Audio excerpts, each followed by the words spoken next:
today, more compelling evidence relating to bank branch closures.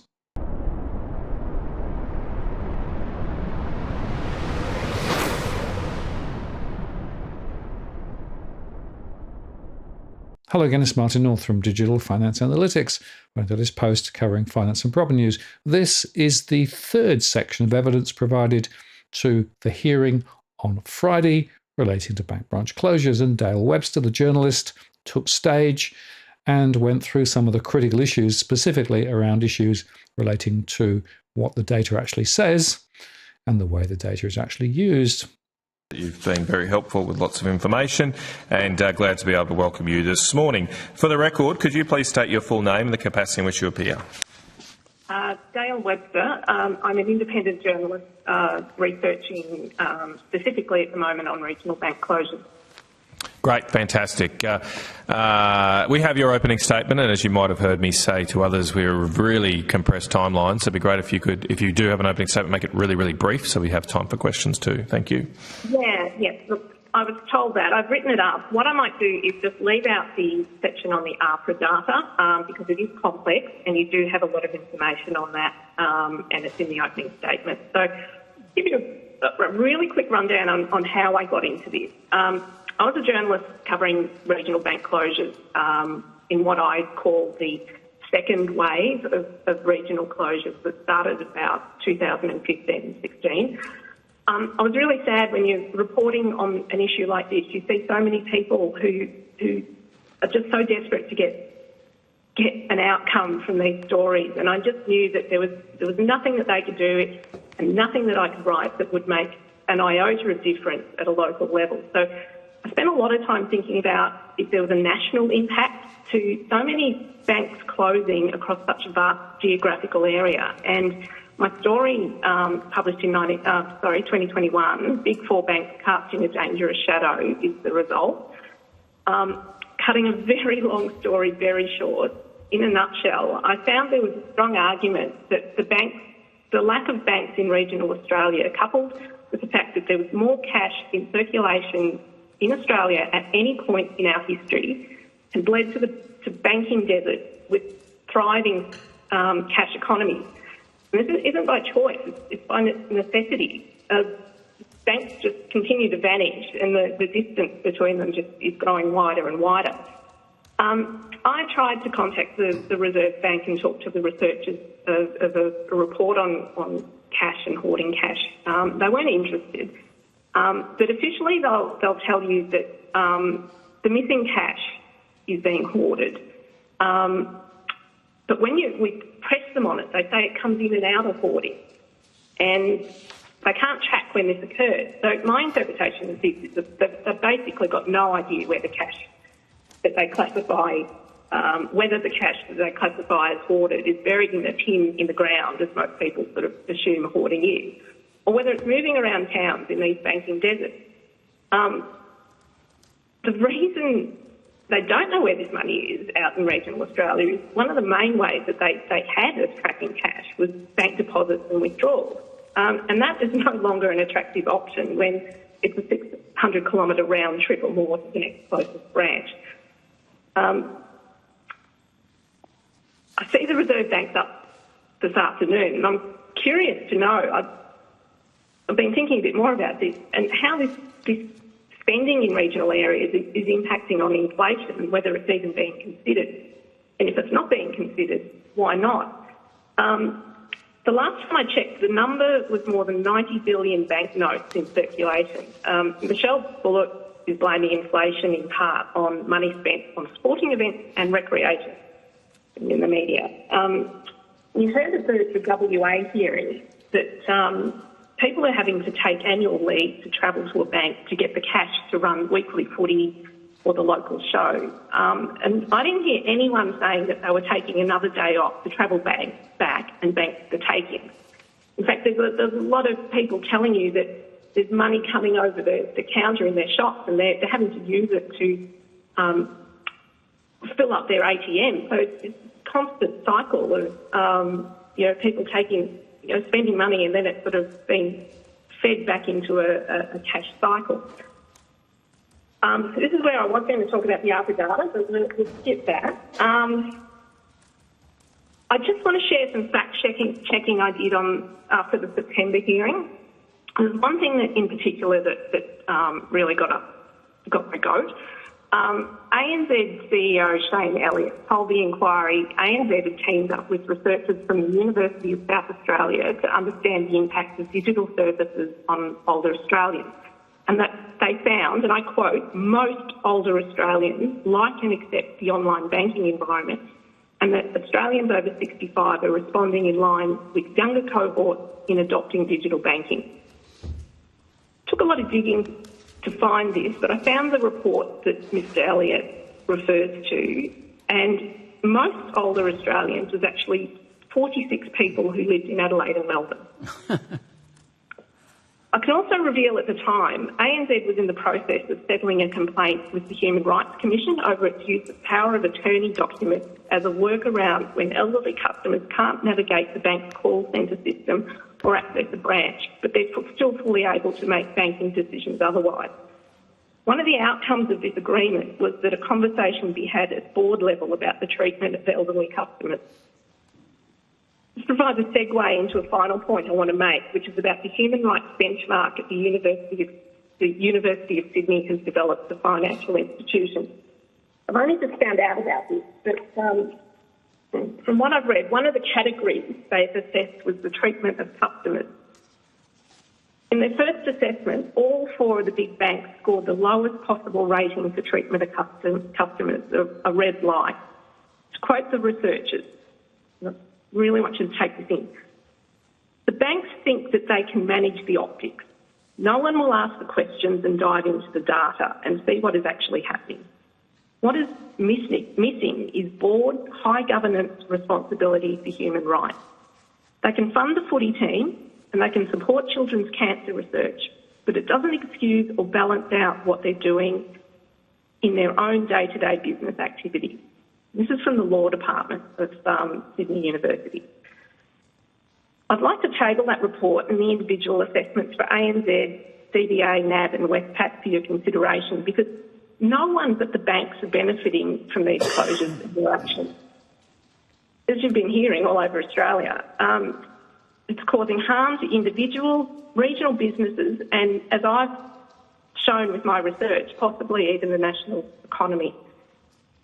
During COVID lockdowns, Anna Bligh fought for the banks to be recognised as essential services. Please don't forget that the last time that the Senate looked at regional bank closures 20 years ago, Penny Wong said if the bank's behaviour did not improve and they didn't stop pulling services out of regional areas, Labor was prepared to re-regulate them. Another third of the regional Big Four banking network has gone since then, with numbers now down to less than 1,000 branches. We're almost heading towards under 900. That's down from about 2,500, 3,000 in 1975. The only thing standing in the way of losing the rest is this inquiry. So you have a lot of hope resting on your shoulders. So thank you. Thanks very much for that, Ms Webster. Thanks again for all the information. In your submission to us, or the various submissions, you make the point that that there seems to be a classification issue with regional and metro areas in the APRA data, and I think, and I'm just trying to find the reference, you accused one of the banks of taking advantage of that. I just can't remember which one. Could you just try and, I just can't quite understand that, because I thought the APRA data uses just the ABS geographic classification of Australia, but what's this particular issue with the geographic definition? So APRA uses, as you said, the ABS classification of major cities. But the major cities classification lumps the metro areas in with regional Australia's major regional cities, so Wollongong, Newcastle, Geelong, as well as the Gold Coast and Sunshine Coast. I think most people I know would classify any of those places as regional Australia, including the Commonwealth Bank that declared that the Gold Coast was the fastest growing regional destination, I think it was last year and the year before. But when it came to honouring that moratorium, they chose to go with the APRA classification, which was that it was a metro area and that it was not doing anything wrong by closing branches on the Gold Coast. I think morally that's Okay. I think I understand it now. Then you, I suppose your issue to a certain degree is with the ABS data. Then I mean, ABS hasn't classified Gold Coast as regional. No, they don't use the word regional. Yeah. It's major cities. So when you ask for regional data from anyone, you're getting major city data back. So people are talking apples and oranges sort of thing. Look, it's always hard to define. Often these sort of areas do qualify for regional grants from here, and often that's quite the frustration of myself and others in the Nationals Party who would consider Gold Coast pretty well served compared to the areas we live. But look, okay, I at least understand the point. It's a fair one. It's not an insignificant point. I looked at it yesterday, and there's probably about 220 bank branches that are caught up in this grey area of definition. Yeah. Have you been involved at all? I believe APRA is reviewing their point of presence data at the moment. Have you made submissions to them or had any consultation with them about this inquiry they're doing? I have given them the same submission as I gave you, and I haven't heard a word from them. Are they holding hearings or anything like that? How are they running it apart from taking submissions? I wouldn't have a clue. Okay, you haven't heard from them otherwise? No information coming out from APRA about it whatsoever. All right. I might just explore. I've got other questions, but given the time, I will go to Senator Roberts and then I'll come back at this time. Thank you, Chair, and thank you, Ms Webster, for participating. And I want to thank you for your research and your articles and your data. You really have been doing a great job holding banks accountable. Could you elaborate, please, on the Digital Inclusion Index? A very important piece of work for all of the senators working on this inquiry. To be really quick and really succinct, it reveals that a third of Australians, not just regional Australians, can't do internet banking. Like it's a university study. 7 million Australians, I think it was the number, that are excluded from the digital world, and that is for either, it's for a myriad of reasons. It may be, their age, the inability to use digital services. It may be connectivity, but it's a very, very significant number. So with banks pushing everyone onto digital banking, and you've still got that number of people unable to use it and needing face-to-face bank services, it's clearly a welfare issue. Thank you. Does your submission, I haven't read your submission, does it cite the reference for that study? No, it's something that I've come across later, but if you go back and read, I haven't had a chance to have a look at this inquiry's submissions in depth, but if you have a look at the Regional Banking Task Force submissions, it's quoted over and over again, and particularly from states that have connectivity problems like Queensland and South Australia, I think, mentions it.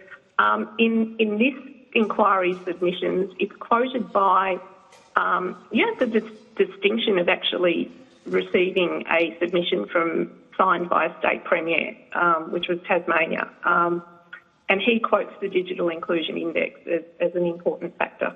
Thank you. Could you tell us more about something you touched on in your opening comments or your opening statement? The ANZ survey showing older people like online banking. I think you said that involved just 46 people in Adelaide? Yes. Well, there's not a lot to be said. It's, it was quite brazen, I think, of Shane Elliott to refer to that study in the way he did in this inquiry. And as the researchers from the University of Sydney said, the banks are good at managing the optics, but they just don't expect people to go into detail and check the facts and get into the data and have a look. And it took me quite a while. That report was not freely available. It took quite a bit of digging. To be used in an inquiry that is, in your terms of reference, you specifically reference welfare, to use that inquiry and those results in the way that they did in this inquiry, I think, is morally questionable. Okay, thank you. Speaking of morally questionable, what's your view on APRA's points of presence data?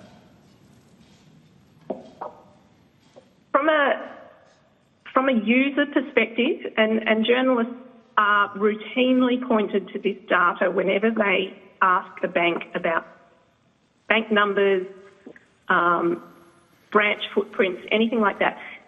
It is, even without the mistakes, it was completely useless. And it was at a point where to write about this subject in detail, I had to compile my own data, and it took a year. It was a big effort, but it is certainly possible to put together an accurate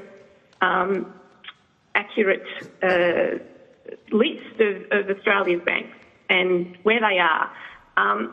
The problem with the APRA data is it doesn't tell you where what bank is in which town. So it masks. The banks are able to mask their footprint. From a journalism point of view, it's useless, and it's really it's almost heartbreaking to see all the reports that come out after the points of presence data was released this year,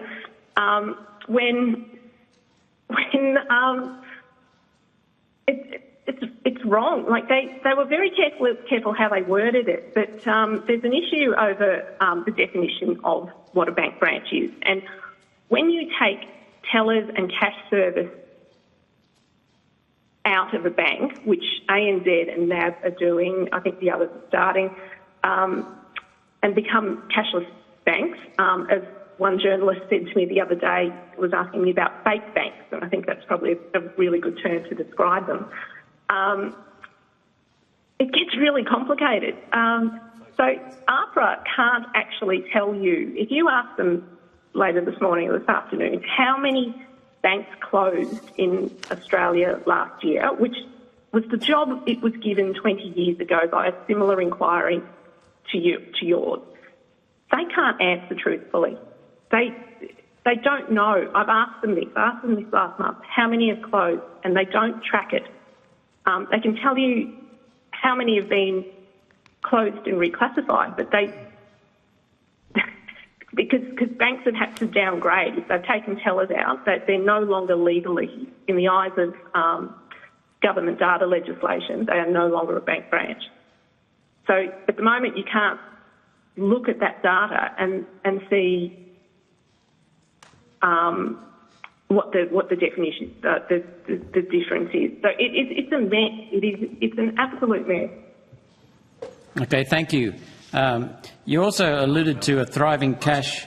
Last question. Yeah. All right, two more. No, that's all right.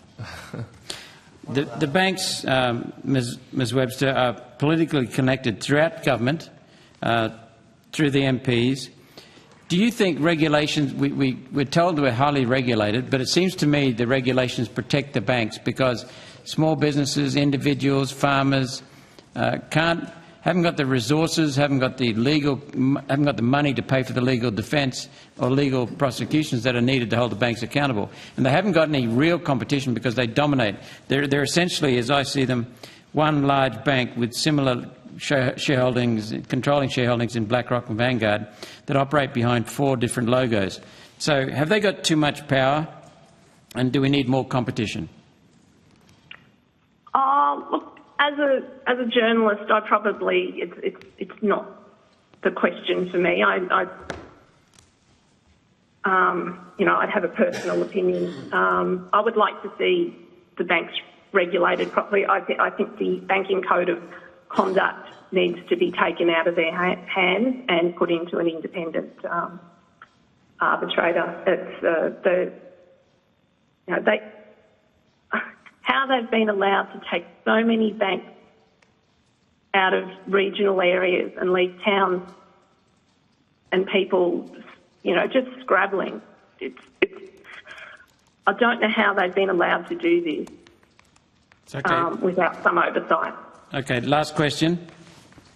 You alluded to a thriving cash market, or largest cash circulation in Australia's history going on right now. Should the banks have a commercial or community service obligation that they must provide service across the country? The big four banks. I don't think you'll find many people that would disagree with that. Thank you, Chair. I think the banks would be the only people that would disagree that a community service obligation is necessary. Thank you, Ms Webster. Thank you, Senator Roberts. I just quickly before we go, Ms Webster, you did raise some issues about cash, and I think some of the points you're making probably go a little bit beyond our terms of reference in regards to inflation, what have you. But is your contention that, I just want to check because we've got the RBA later, are you saying that the RBA doesn't know how much cash is in circulation in Australia? And I suppose, I presume they don't know it down to the cent, but is that you're saying there's something materially wrong with their estimates, and if so, why? No, they know exactly how much is out there. They just don't know where it is and what people are doing with it. Right. Okay. And they admit that. No, they wouldn't know that. That's effectively the velocity of money. They don't know, and it is impossible to estimate. Well, possible to measure directly. My contention is that they have less of an idea than they used to, because one of the main ways that they could track it was money going in and out of banks, and people aren't using banks in regional Australia across vast areas anymore because they don't have them. Right. Okay. All right. Thank you, Ms Webster. If there is no other questions, we thank you again. Again, thank you for all the research you've provided to us. It's been very, very helpful. And enjoy the rest of your day. So there you have it. Dale is consistent in her view, and I agree with her that change needs to come and come quickly. Now we'll publish some further releases from the inquiry over the next few days. But if you stand back and think about what we heard from the LPO, from the Citizens Party, and from Dale herself, you can see here that there's a very compelling case for change. But I also think it's worth underscoring that the senators are beginning to get the point that the competitive landscape for banking in Australia is stacked in favour of the banks and against ordinary citizens, be they small businesses and consumers. I'm Martin North from Digital Finance Analytics. Many thanks for watching, and I'll see you again next time.